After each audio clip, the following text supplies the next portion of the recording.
Assalamualaikum and good day everyone. I am Maslima Safar and I will be presenting the any hypertext story.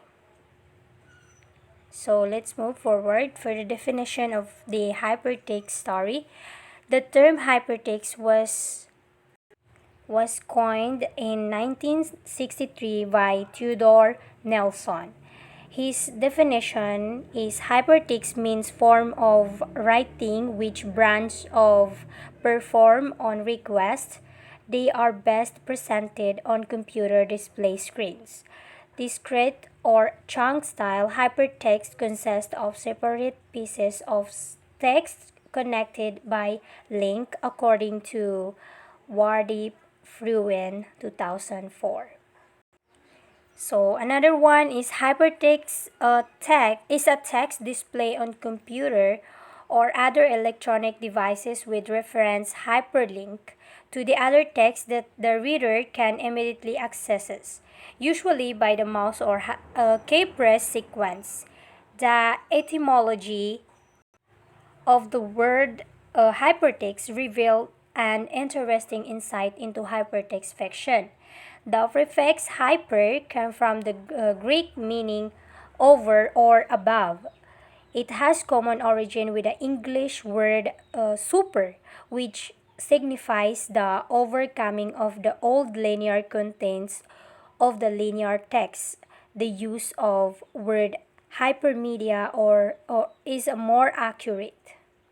So the background of the proponent of hypertext is Theodore Nelson. So Theodore Nelson coined the term hypertext off-site link to refer to features of the computerized information system. He used the word link to refer the logical connection that came to be associated with the word hyperlink off-site link. He also created with inventing the word hyperlink through its published origin is less specific. He had been inspired by as we may think of site link, a popular essay by Vannevar Bush.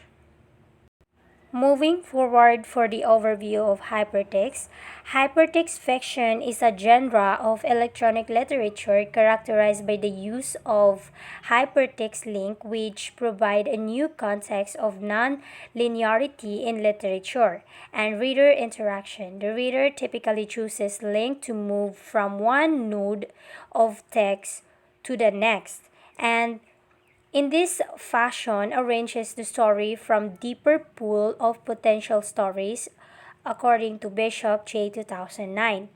Its spirit can also be seen an interactive fiction. The term can also be used to describe traditionally published books in which a non-linear narrative and interactive narrative is archive through internal references.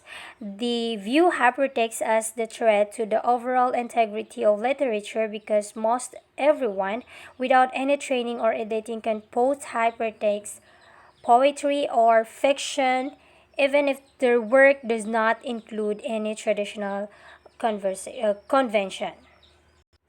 Moving forward for the proponents of hypertext story, so the proponent of hypertext literature argue that the online texts are an original art form which combines cinematic technique with live performance qualities and it's not designed to be viewed in the same light as printed literature. So hypertext has been predictable mates for postmodern theorists who believe in uncertain that texts are often open to endless shifting reading.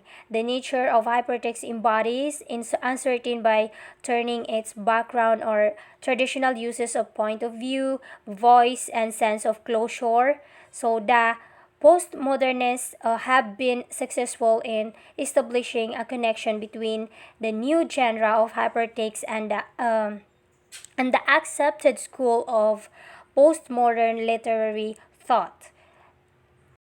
So, an authoritative mark of their success was the recent inclusion of J. Yellowlace Douglas's hypertext work in the Norton Anthology of Postmodern American Fiction, a standard text in American literary courses.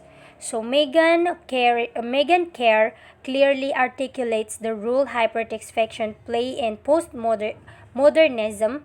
She says hypertext fiction is an obvious PR for postmodern theories, while academic circles are growing tired of the word postmodern.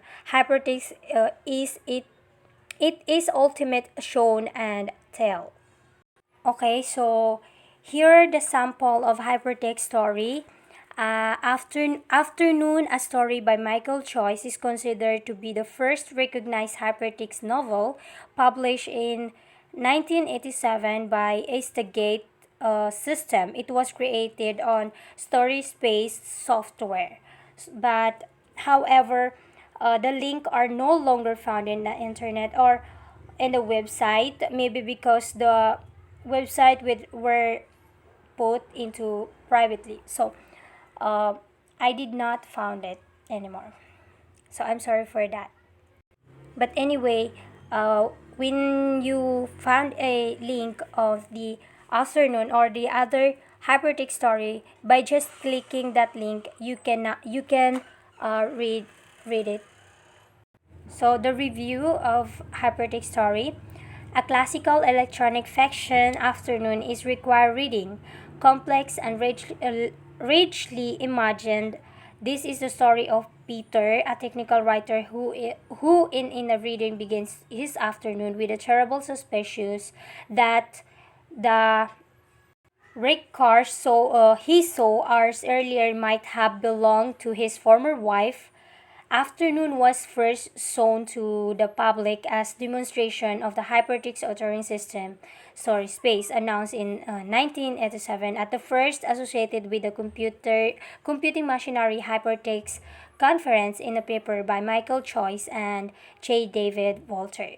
In 1990, it was published on this diskette and distributed in the same form by Astigate system. The modernists have been successful in establishing a connection between the new genre of hypertext and the accepted school of postmodern literary truth. And authoritative mark of their success was the recent inclusion of J. Yellowlace Douglas's hypertext work in the Anthology of Postmodern American Fictions, a standard text in American literary courses. So the character of the afternoon, a story by Michael Joyce, is Peter, who is the writer and ex-husband of Lisa, and Lisa, ex-wife of Peter, and their son Andy. So here are the summary that I found in internet.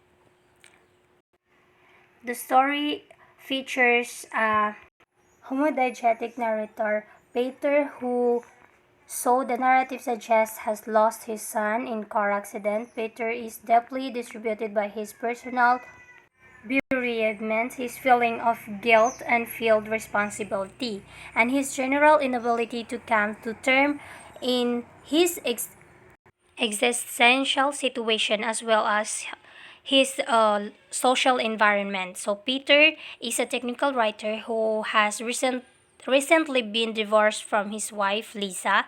One morning, he witnesses the aftermath of car accident which became the focus of nightmarish musing,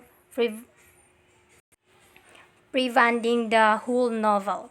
He believes he has seen his ex-wife and son Andy killed in the accident, and could not stop reproaching himself to passing by without helping the injured.